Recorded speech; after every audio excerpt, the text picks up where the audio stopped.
Hello everyone, स्वागत है आप सभी का आज के सेशन में। तो आज की वीडियो में मैं डिस्कस करने वाली हूँ DSSB में रिजर्वेशन क्राइटेरिया से रिलेटेड जो भी आपके कंफ्यूजन्स हैं उसके बारे में।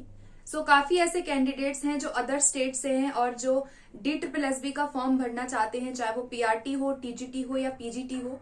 तो उसके रिगार्डिंग काफी मेरे पास मैसेजेस आ रहे थे।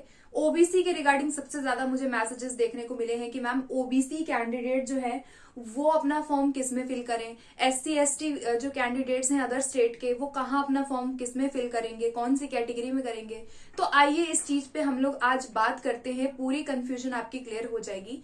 तो देखो यहाँ पर अगर मैं बात करूं SC ST OBC PWD और EWS, इन सबको आज हम डिस्कस करेंगे, सबके बारे में हम जानेंगे। तो देखो यहाँ पर दो हमारे एक सिनेरियो बनते हैं, ठीक है। पहला सिनेरियो तो ये है कि आप अगर दिल्ली के ST हैं, दिल्ली के ST हैं, ओबीसी में आते हैं आप दिल्ली में, या PWD कैटेगरी से कोई है, या EWS यानी कि इकोनॉमिकली वीकर सेक्शन, जो गरीब वर्ग के होते हैं, जो इकोनॉमिकली वीकर सेक्शन होते हैं, उनका अलग क्राइटेरिया है। अगर आप इनमें से कोई भी दिल्ली के हैं, ध्यान से समझना, अगर आप दिल्ली के हैं इनमें से कोई भी, तो आपको बेनिफिट्स दिया जाएगा, ठीक है। ये तो क्लियर है कि दिल्ली के जितने भी SC हैं, ST हैं, OBC हैं, EWS है, वो अपनी कैटेगरी में फॉर्म फिल करेंगे। और जो बेनिफिट्स हैं, चाहे मैं एज की बात करूं तो SC ST को 5 साल की एज रिलैक्सेशन मिलेगी अकॉर्डिंग टू दी पोस्ट, यानी कि PRT में अगर मैक्सिमम एज 30 साल है, तो अगर आप SC ST हैं तो आपको 35 साल की 5 साल ज्यादा रिलैक्सेशन मिलेगी।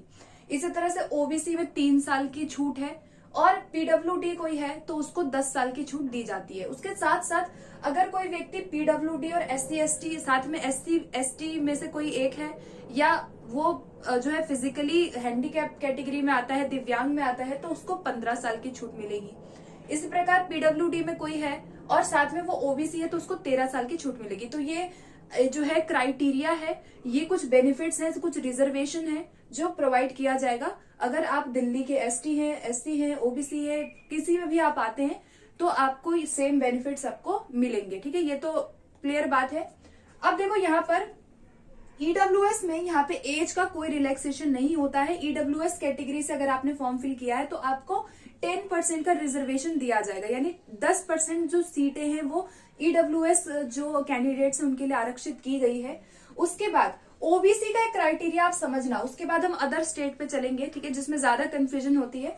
देखो ओबीसी में क्या है कि आपको प्रूफ दिखाना पड़ेगा कि आप दिल्ली के OBC हैं। उसके लिए क्या है कि जो व्यक्ति 8-9 यानी सितंबर 1993 से पहले से दिल्ली में रह रहे हैं, इसका कोई भी प्रूफ अगर आपके पास है, यानी कि कोई भी कुछ भी हो सकता है, घर का एड्रेस हो सकता है, राशन कार्ड हो सकता है, मतलब कोई भी आपका गवर्नमेंट रिलेटेड कोई भी प्रूफ है जिसमें ये हो कि आप 1993 से पहले से आपका परिवार जो है वो दिल्ली में रह रहा है, तो ही आप ओबीसी में आपका जो है वो प्रूफ माना जाएगा, ठीक है। तो ये तो कॉमन सी बात है, ठीक है। तो वो लोग ओबीसी कैटेगरी में आ जाएंगे दिल्ली में, ठीक है। अगर आप दिल्ली के ओबीसी हैं तो आपका 1993 से पहले का प्रूफ होना चाहिए कि आप दिल्ली में रह रहे हो, ठीक है। तो ये था आपका SC ST OBC PWD और EWS के बारे में। सारे बेनिफिट सेम मिलेंगे, जैसा कि आपको नोटिस में दिख जाएगा कि क्या क्या एज रिलैक्सेशन है, मैंने भी यहाँ पे लिख दिया है। साथ के साथ मार्क्स में भी रिलैक्सेशन है, जैसे अगर DSSB के मार्क्स की बात करूं तो जनरल है तो 40 लाना है ना, और अगर SC ST है तो 30 लाना है, OBC है तो 35 नंबर पे वो पास हो जाएगा। तो वो आपके रिलैक्सेशन मिलेंगे यहाँ पे। अब बात करते हैं अदर स्टेट वालों का, जहां पे ज्यादा कंफ्यूजन होती है। देखो अदर स्टेट वाले, अगर अदर स्टेट से हैं और आप अगर अप्लाई करना चाहते हैं DSSB के अंदर, तो अगर मान लीजिए आप ST हैं, SC हैं, आप PWD कैटेगरी में आते हैं, या आप EWS में आते हैं, तो आपको same benefits as Delhi candidate आपको दिया जाएगा, ठीक है।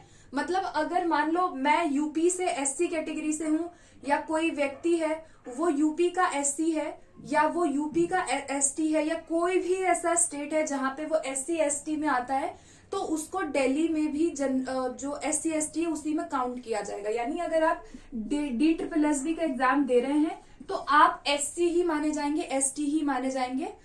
PWD वालों का भी सेम है, अगर कोई व्यक्ति PWD कैटेगरी में आता है तो वो DSSB में भी उसको सेम बेनिफिट्स दिए जाएंगे जो यहाँ दिए जाएंगे। मतलब जो बेनिफिट यहाँ है सेम बेनिफिट यहाँ दिया जाएगा, चाहे वो EWS में आता हो। ठीक है, तो अदर स्टेट वालों के लिए भी सेम है, लेकिन एक जो बदलाव है वो जो आपका OBC है उसमें बदलाव है। ठीक है, यहाँ पे OBC वालों का क्या था कि उनका ये प्रूफ होना चाहिए कि वो 1993 से पहले जो है दिल्ली में रह रहे हैं, जिनका OBC का सर्टिफिकेट दिल्ली से जो है इशू किया गया है यानी अथोराइज्ड है, तो वो आपके दिल्ली के OBC में हो गए। लेकिन अगर आपका अदर स्टेट का OBC है, मान लो आप यूपी के OBC हो या आप किसी और स्टेट के OBC में आते हो, तो आपको यहाँ जनरल में काउंट किया जाएगा। यानी जब आप DSSB का फॉर्म फिल करेंगे तो आप OBC से ना फिल करके आप UR में ही फिल करिएगा, वरना बाद में प्रॉब्लम हो जाएगी। ठीक है, तो यहाँ पर OBC जो अदर स्टेट वाले हैं वो जनरल में काउंट किए जाते हैं, और आपको जो बेनिफिट्स मिलेगा, मतलब बेनिफिट तो नहीं कह सकते, सब कुछ जनरल वाला ही अप्लाई होगा। ठीक है, आप अपने स्टेट में OBC हैं, आप वहां पे अपना बेनिफिट ले सकते हो, लेकिन अगर आप DSSB में आप एग्जाम देने के लिए जा रहे हैं तो मार्क्स में और जो क्राइटेरिया है सब में आपका UR का लगेगा, यानी आप जनरल कहलाएंगे सिंपल भाषा में अगर मैं बोलूँ तो अगर आप अदर स्टेट के OBC है तो आप अप्लाई किसमें करेंगे, UR यानी जनरल से करेंगे। बाकियों के लिए सेम है, ये तो सबको सेम है, बस OBC का थोड़ा सा अलग है। ठीक है, अब देखो यहाँ पे काफी कंफ्यूजन होती है कि सीटेट मार्क्स कितने हमें लाने हैं, क्योंकि सीटेट मार्क्स जनरल जो है वो 90 पे पास होना चाहिए, है ना। जनरल वालों के लिए 90 मार्क्स का क्राइटेरिया है कि 90 है तभी आप सीटेट पास होंगे। तो सेम वही चीज यहाँ पे भी है। अगर आप OBC है, डजंट मैटर आप OBC की कैटेगरी में आपने मार्क्स क्वालिफाई किया, लेकिन जब आप यहाँ आओगे तो आपको UR में ही काउंट किया जाएगा, तो इसके अकॉर्डिंग आपके मार्क्स भी 90 ही होने चाहिए। 90 से कम अगर मार्क्स आपके UR के अंदर आ रहे हैं, भले ही आप OBC से पास हो सीटेट, लेकिन उसका कोई बेनिफिट नहीं होगा, आपको 90 मार्क्स यहाँ लाना पड़ेगा। मैंने जैसे बोला कि अगर आप अदर स्टेट OBC हो, जनरल में काउंट होते हो, तो आपको जनरल जो जनरल एस्पिरेंट है यानी कि 40% उसको पेपर पास करना होगा, सीटेट में 90 लाना होगा, सब कुछ आपका UR का एप्लीकेबल होगा। ठीक है, सो गाइस ये था आपका जो रिजर्वेशन रिलेटेड आपकी कंफ्यूजन थी। आई होप कि आपकी कंफ्यूजन यहाँ पर इस वीडियो के माध्यम से क्लियर हो गई होगी, एंड इस वीडियो को आप लोग शेयर जरूर करिएगा।